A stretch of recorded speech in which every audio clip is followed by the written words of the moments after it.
want to close with a topic that's, I think, surprised some of your fans. You have fans across a fairly wide part of the political spectrum, but some of them agree very vehemently with you and disagree with you vehemently on the issue of immigration. Mm-hmm. I was surprised at your writing on this topic, and I'm curious. I'd like to hear your, what I'm reading typically are 750 words in a newspaper, mm-hmm. which you do brilliantly, obviously. But I'm curious whether it's the illegality of immigration that worries you or the impact of the immigrants. So are you worried about the increase in immigration that we've seen in the last, say, 10, 15 years, or is it the nature of it that you're disturbed about? Both.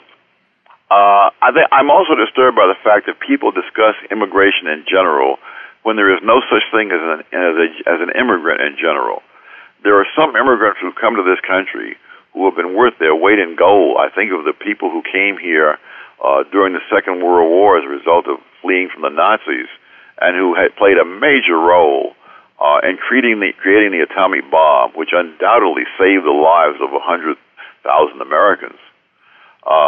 So there's no such thing as an immigrant in general. It's really another version of what I've said about women and minorities, that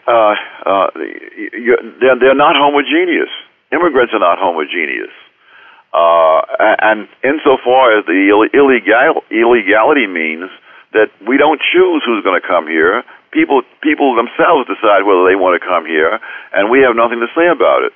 And, of course, that means we don't get the kind of immigrants who would necessarily be best for the United States, but immigrants who are looking out for themselves, as people tend to do. Well, you talked about, in one piece I saw, you talked about gate crashers versus invited guests. That's right. And I guess my thought is that for immigrants who work, which is a substantial number, they are invited guests by the people who employ them. So I would make a distinction at a minimum between people who come here without working and people who work. I mean, most immigrants that I know of, and I think it's true in the more general sense of the data, across all groups of immigrants, work very hard. And well, the country doesn't not only have to have workers, it has to have citizens.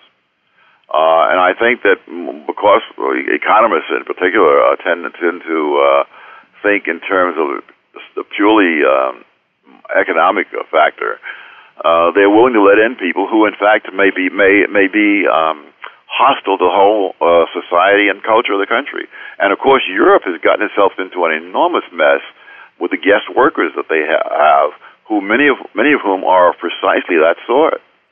I agree with that. I think Europe has a problem because their political system is not sufficiently robust to absorb those attitudes. Ours used to be. We've absorbed people from all over the world for 250 years. Yes. Who became Americans. And we had a constitution that limited the ability of groups to use political power in destructive ways, voting blocks to be destructive in various ways. And people assimilated mostly, not totally, of course, and I wouldn't want them to myself. I love the cultural mix that is America. So is part of your concern the worry that the Constitution is been sufficiently watered down? And there's lots of evidence for that, of course. Some of it in this book, especially in the area of urban planning, property rights. But the Constitution has been sufficiently watered down that large influxes of people with different attitudes could be destructive? Yes, but more than that, I think that the views of Americans, and particularly of the intellectuals, is such that there's no thought that you have to protect the culture that exists here, because as multiculturalists tell us, all cultures are equal. I don't know why they think people are immigrating here in such huge amounts if all cultures are equal. Yeah. But that's the dogma.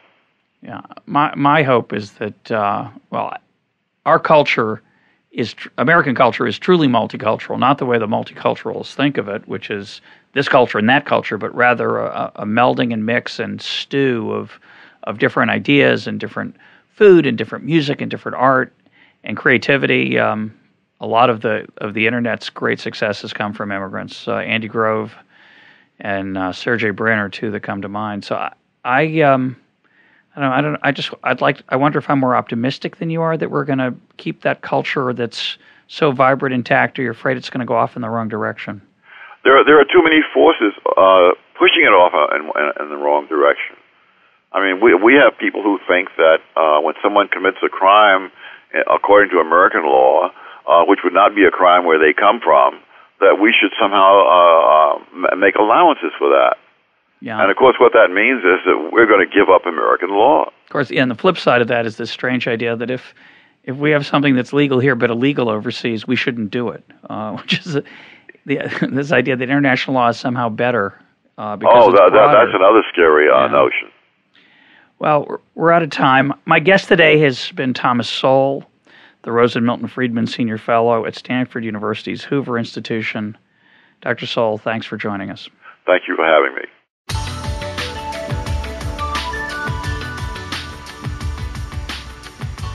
This is Econ Talk, part of the Library of Economics and Liberty. For more Econ Talk, go to econtalk.org, where you can also comment on today's podcast and find links and readings related to today's conversation. The sound engineer for Econ Talk is Rich Goyette. I'm your host, Russ Roberts. Thanks for listening. Talk to you on Monday.